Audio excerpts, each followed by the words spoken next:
MIFA a commencé, son histoire a toujours été liée au secteur de la pêche depuis 1947, parce que son activité première était défiler fils et flotteurs pour la pêche professionnelle. Depuis, nous sommes passés par plusieurs étapes, dans la représentation de la marque Yamaha, dans la représentation de marques pour l'électronique et la sécurité, et plusieurs autres filiales dans différents domaines. Depuis 2014, nous avons procédé à une transformation du groupe en créant des filiales dédiées à des activités cohérentes et surtout des activités qui répondent à des marchés particuliers. C'est pour ça que nous avons créé MIFA Motors pour Yamaha, MIFA Music pour l'activité musique, les sociétés dédiées à la télécommunication et les services, et MIFA Équipement dédié à la pêche, mais aussi à l'activité levage et manutention. Dans le secteur de la pêche, MIFA est une référence pour ses produits de qualité. Nous sommes très connus par des produits de grande qualité, même si notre niveau de prix de positionnement est assez élevé. Mais nous avons une clientèle qui aime la qualité et donc qui accepte de payer un peu plus cher. Mais qui dit qualité dit une plus grande durée de vie et donc amortissement de la valeur payée initialement. Dans le cadre de cette spécialisation, nous avons démarré l'activité de fabrication de barques dans notre chantier naval d'Agadir il y a à peu près 1 an.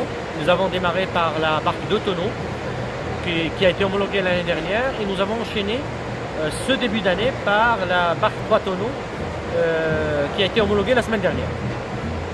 Nous avons aujourd'hui profité de cette participation à l'Eolitis pour lancer le pack Flukam Broca qui comprend notre barque, notre dernier né qui est la barque 3 tonneaux dans le cadre d'un package avec le moteur Yamaha qui est bien sûr un produit commercialisé par le groupe, et un lot de sécurité, de produits de sécurité, notamment les gilets de sauvetage, qui est aux normes internationales, la bouée de sauvetage.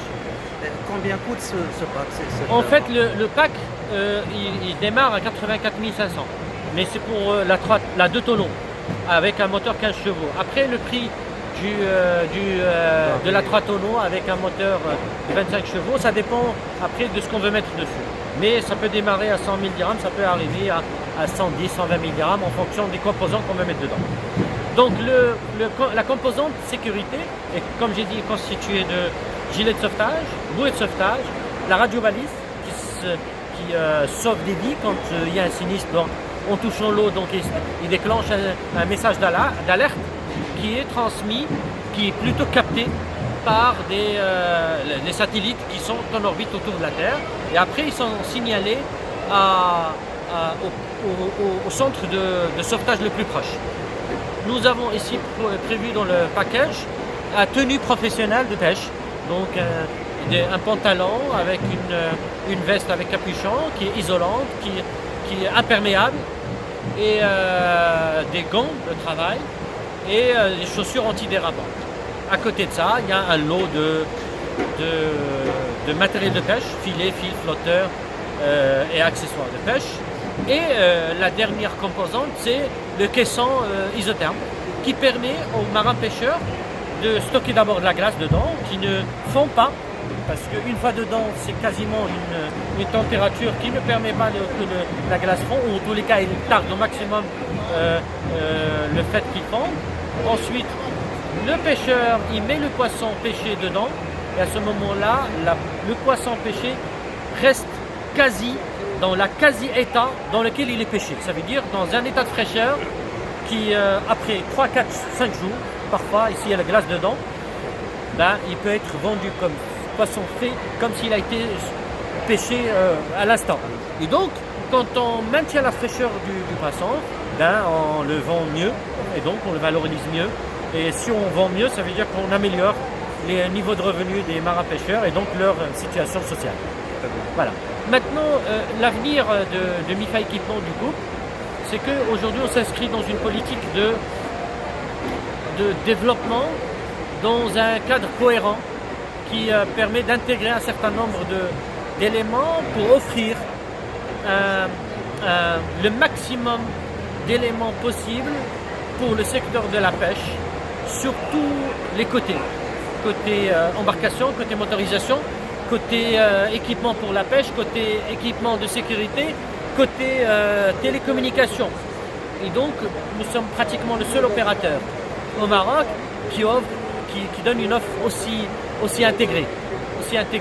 Donc aujourd'hui, nous sommes à la recherche de toutes les solutions novatrices qui pourraient donc venir compléter et enrichir notre offre pour aider le gouvernement et notre pays dans la politique dans laquelle il s'est inscrit, qui est le développement et la modernisation de la pêche au Maroc. Combien représente ce secteur, la pêche, dans le chiffre d'affaires global du groupe? Dans MIFA Équipement, c'est Et la part de pratiquement... marché. Dans MIFA Équipement, la pêche représente à peu près 60% de notre chiffre d'affaires. Et qui est de Donc c'est combien? quand même, dans le filet de pêche, l'armement à pêche professionnelle, nous avons une position de leader. Donc aujourd'hui, nous comptons renforcer davantage notre positionnement à travers tous les instruments et les produits dont je viens de parler, qui viennent compléter notre offre pour le secteur de la Et pêche. ce chiffre d'affaires, il est de combien environ? Je ne pourrais pas vous donner de chiffres. Je vous dis, aujourd'hui, le chiffre d'affaires de MIFA Équipement est constitué quand même à raison de 60% par la pêche, pour la pêche, le secteur. Hier, on a eu la visite du ministre accompagné de 2 ministres de pays africains amis. Je ne vous cache pas que les 2 ministres ont été intéressés par l'installation d'un chantier naval équivalent pour fabriquer des marques équivalentes dans leurs pays respectifs. Quel Donc, pays s'agit-il? c'est la Guinée équatoriale et la Guinée-Bissau. Ok. Donc c'est une perspective d'avenir C'est pour en un développement à discussion l'international. Écoutez, aujourd'hui c'est juste un souhait qui a été exprimé par le ministre. Nous avons répondu favorablement. Aujourd'hui on n'est pas encore aux discussions avancées. Donc c'est juste une déclaration d'intention. Mais nous déclarons que nous sommes prêts à aller de l'avant dans ce sens-là. Vous êtes déjà présent en Afrique ou pas?